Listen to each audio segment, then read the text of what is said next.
This is a WWN Publishing Group recording. Copyright 2017, all rights reserved.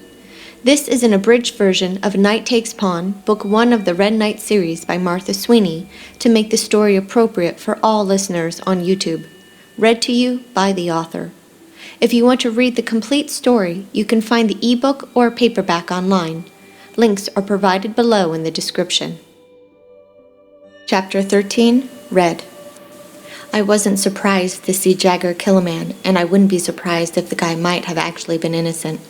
I vaguely remember hearing conversations when I was younger of people hoping someone would stop Jagger, but there was never anything done. Jagger is old enough to be my father, yet not quite old enough to be my grandfather. From how he acts and what he says, the man is smart. I would surmise, from things my father had told me when I was little, that Jagger was definitely involved in the governmental or military-type institutions prior to or during the war. I was born into a broken world, shattered by war, all because of money and greed. Countries fired upon each other to control natural resources, while they confused the masses with the wave of money in their faces and other distractions to make them compliant. How do I know? I remember my dad telling me about all of it before he died of technemia. Mom was in denial about what was really going on, even when Dad was alive, and he spoke about it on a daily basis, but I understood. Hell, I even saw remnants of it in the streets. We couldn't afford gas during the winter, which caused Dad's infection to get worse in just the matter of a week. Mom and I were lucky that neither of us got it. Once Dad died, it was just Mom and me. Most women only had the option to turn tricks for money, which is what Mom did, but it never paid enough. Why would someone pay to sleep with used, old goods when they can take young girls and sell them as sex slaves? To avoid that fate, I ended up working at a factory disguised as a boy, just to get the job and make more money.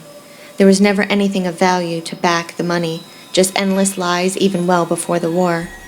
When the markets started to crash, the only real sources of money became resources: food, water, shelter, gas. The big companies and governments were starting to charge and tax individuals for fresh air based on the number of breaths you were expected to take in your lifetime. Countries would withhold and hoard resources.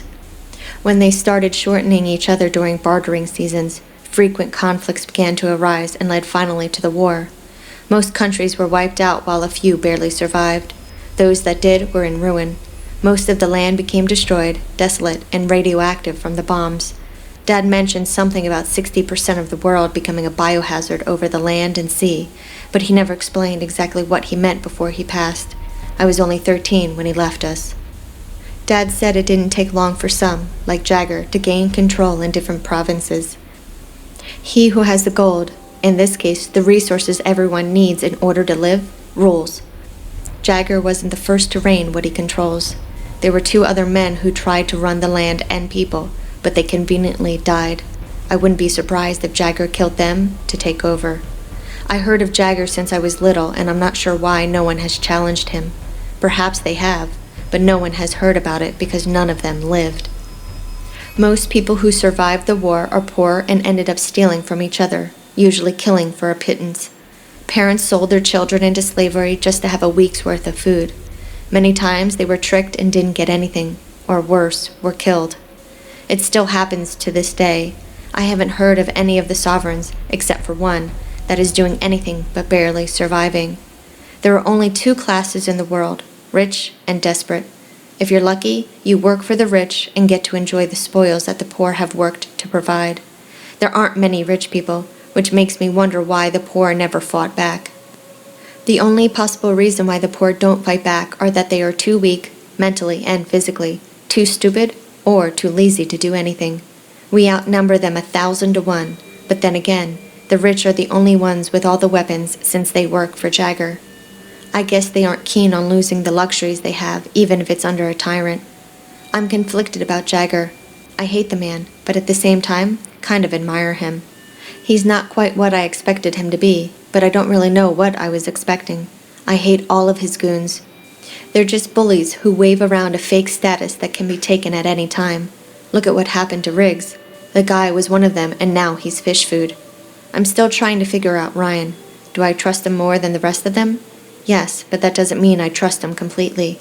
I'm conflicted with how I feel about him, too.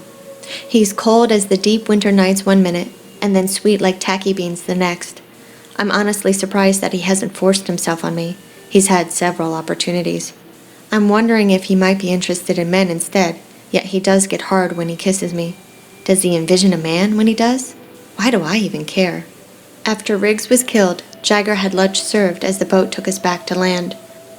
Instead of going back to the house, Jagger had us go with him on a tour through his sovereign, and then right to one of his nightclubs that he apparently frequents. I think he likes to make an appearance to confirm that he's real, as well as enjoying the spotlight. Jagger owns and runs everything. Men and women flock to him the minute he enters the building. These people are dressed to the nines, which means this is a place for only the elite. The booming of the music pulses through me as the lights distractingly dance around the large main floor that has mirrors in a variety of places. Practically naked men and women dance in cages or on the bars while the clients watch as they sip their drinks. I notice that there are hallways that lead to doors that I assume are the sex rooms. We're taken to an upper back room that has a whole wall of two-way mirrors that overlook the lower level. The second we enter the room, Lynn and the other girls stand off to the side as the men get seated. Go with Lynn, Ryan instructs. I give him a questioning look. You ladies will get changed into something more appropriate, he states. I nod and hope that there's a chance for me to get away. Don't be stupid, Red, he hums in my ear. I shrug my shoulders. I know what you're thinking, and I saw the look in your eyes, he states. I shake my head, trying to brush off the truth. If you dacking try something, darlin', I will come after you, he informs. And you better hope that it's only me. Remember what I told you about if a girl's caught running? I nod, not excited by the details and confident that he's actually telling the truth. Good. Don't forget it, he suggests. Remember, I'm trusting you. If you break that trust, I will chain you to that dacking wall indefinitely. I frown.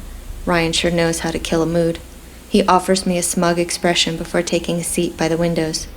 I follow Lynn and the ladies down to the upper hallway, which is lined with guards. We enter a large room that has racks of dresses, accessories, and shoes. There are several old theater-style mirrors that are loaded with makeup and hair products. Before I really get to take in the scene before me, Lynn grabs my hand and leads me to the dresses. Pick a dress, Lynn instructs. Then we'll pair it with shoes and accessories before you get your hair and makeup done. Do you need to be waxed again? I nod. Okay, she replies. We'll do that before hair and makeup. Lynn practically picks my dress and accessories when I try to find the most modest of outfits and take too long. I choose my shoes and then she takes me over to a nook in the back left of the room, which has several tables. 2 girls are already getting waxed, so I wait for my turn. My eyes fall to the scene around me, and I realize that there isn't a single male in the room. This is our harem, Lynn informs, as if she can read my thoughts. This is our sanctuary. None of the men are allowed in, not unless they are part of hair and makeup. There are women getting dressed, women doing their own preparations, while some assist others. There are women chatting freely with each other while sipping on wine and eating the food that is set out about on the different small tables. I'm taken aback when I suddenly notice several different sets of small groups of women who are kissing or more than kissing. What's wrong? Lynn asks. I shake my head. Like I said, she says with a smile, this is our harem. We take care of each other here. We are sisters. I nod even though I'm not quite sure I completely understand. Once I'm waxed, Lynn helps with my makeup and then pulls my hair up into a loose bun. You're very beautiful, Lynn comments. You're lucky to not have any marks yet. Who is this, Lynn? A tall, black-haired woman asks. This is Red, Lynn answers. The Red? The woman gasps. Lynn nods with a smile. Red? This is Licorice, Lynn introduces. I smile and shake her hand. How do they know about me?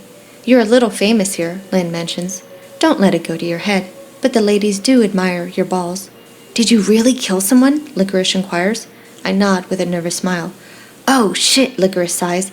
Ladies, this is Red. The Red. The room goes silent, and every pair of eyes is on me. A few of them whisper to each other, but they all pretty much wait as if they're expecting me to talk. Red needs to finish getting ready, ladies, Lynn informs. We can chat some other time. After a few seconds, the women return to what they were doing. Lynn begins to remove my robe, leaving me completely naked. Heat rises to my cheeks. I've been naked in front of some men and women before, but not like this. Lynn prompts me to lift my arms and she lowers the dress over me. I momentarily get caught up in the few strings that are at the back, which act to barely hold the ultra-low-cut dress on my body. The black dress is form-fitting and stops a few inches from my knees. The back dips to about a half inch above my ass crack, and the front is about an inch below the bottom of my breasts. She has me sit and helps me with my lace-up heels that are at least 4 inches and tie all the way up to my knees.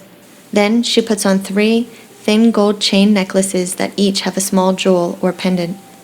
I wait for Lynn to change, and as soon as she's finished, the rest of the girls who came to get dressed are done as well, and we leave. We're taken back to the room where we left the men and enter without even a knock. Their conversations halt the moment they see us. "Ladies," Jagger greets pleasantly. He's holding a glass of jambui, and it seems like he's already had at least one from the way he's acting. "Don't you all look sexy?"